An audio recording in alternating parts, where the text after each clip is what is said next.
दिल्ली के उप मुख्यमंत्री मनीष सिसोदिया अभी जेल से बाहर नहीं आने वाले। दिल्ली के उप मुख्यमंत्री को दिल्ली की राउज एवेन्यू कोर्ट ने जमानत देने से इनकार कर दिया है। दिल्ली के मुख्यमंत्री पहले से ही जेल में है।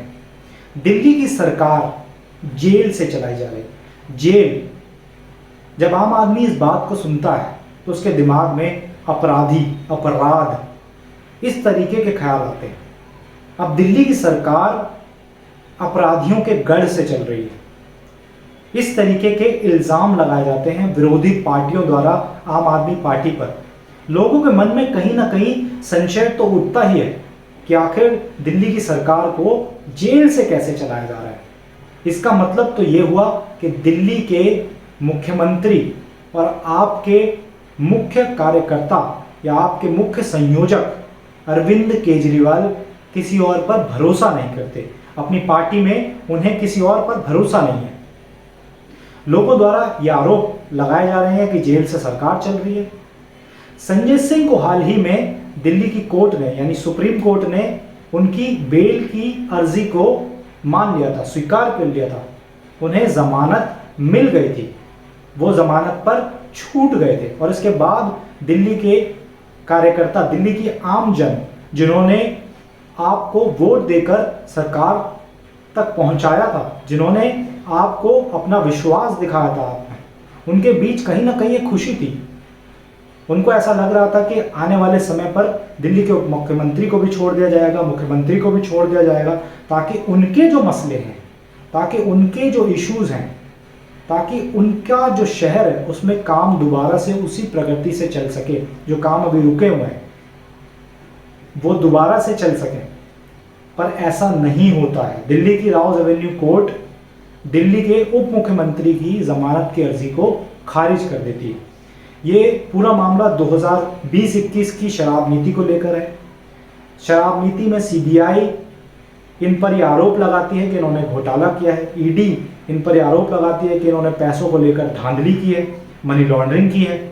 और अब दिल्ली के मुख्यमंत्री ने भी सुप्रीम कोर्ट में अपनी गिरफ्तारी को लेकर वैधता और उसकी अवैधता, यानी उसे अवैध बताया। उन्होंने कहा है कि मेरी गिरफ्तारी ही अवैध है।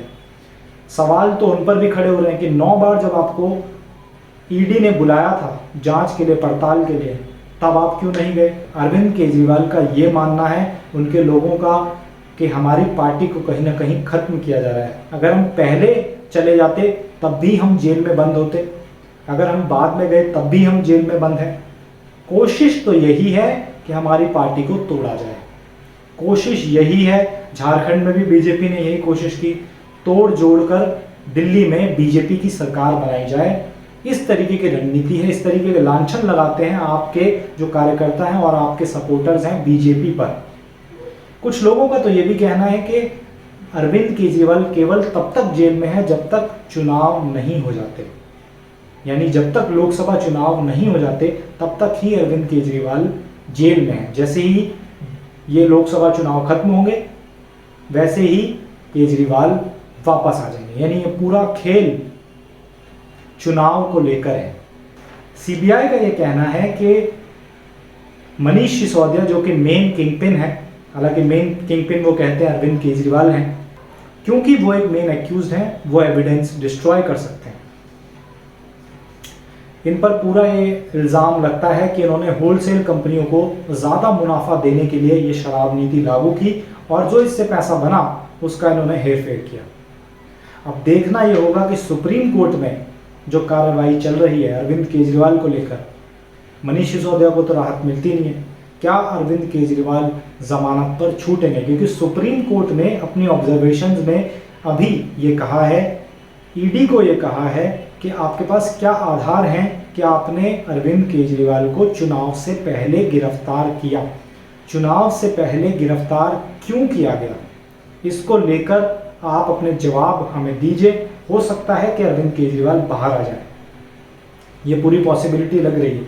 जिस तरीके के सवाल सुप्रीम कोर्ट कर रही है, अगर आपके पास कोई साक्ष्य नहीं है, अगर आपके पास कोई तथ्य नहीं है, तो फिर क्यों अरविंद केजरीवाल को गिरफ्तार किया गया? और इसी तरीके की बात अरविंद केजरीवाल और उनके सपोर्टर्स भी कर रहे हैं। वो कह रहे हैं कि अगर आपके पास कोई गिरफ्तारी को लेकर सबूत नहीं है तो अरविंद केजरीवाल की गिरफ्तारी वैलिड नहीं मानी जाएगी। अब पूरे मामले पर देखना ये होगा कि अरविंद केजरीवाल को क्या जमानत मिलती है या नहीं।